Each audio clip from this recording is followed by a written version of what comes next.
You want the one thing that it takes to be in the top 10%? Well, get ready for some good news. The gospel gives you power to persevere by God's grace. It's what Paul spoke about in Philippians 3 when he said, "But one thing I do, forgetting what lies behind and straining forward to what lies ahead, I press on toward the goal, the prize of the upward call of God in Christ Jesus." It's the image of an athlete who remains energized towards the finish line. Of all the Olympic stories, my favorite might be the one about one of the least accomplished athletes. His name is Ruben Gonzalez. Ruben, for most of his life, was a soccer player, but he wasn't a world-class soccer player. In fact, according to Ruben, he wasn't a world-class athlete at all.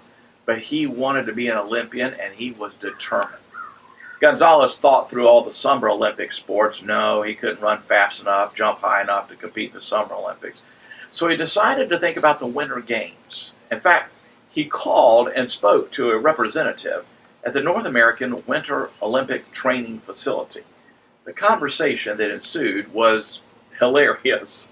Ruben said, "Hi, I want to be in the Olympics." The Olympics person responded, "Okay, what is your sport?" Ruben responded, "I don't have a sport."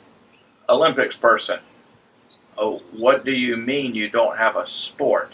The people who try out for the Olympics have been developing their expertise at their sport for their entire lifetime."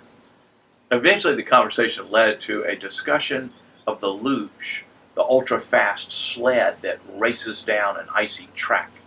The Olympics person said, "But sir, the luge is the most dangerous Olympic sport. 90% of the athletes quit before they ever finish trying out." Ruben said, "Great, perfect, because I'm not a good athlete, but I'm not a quitter."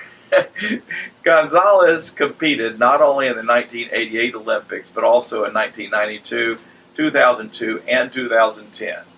Ruben loves to remind everyone, since 90% of people in life quit, all you have to do is just not quit, and you're already in the top 10%. The reason that Paul refused to quit wasn't personal willpower. He was convinced of the victory he had in Christ, and so he didn't quit. He was assured of heaven, and the gospel brings hope into the believer's heart. It's so powerful that you know you win, so you don't give up. Anyone who knows the victory is coming keeps going, and that'll put you always in the top 10% and make you a winner, and that's the gospel.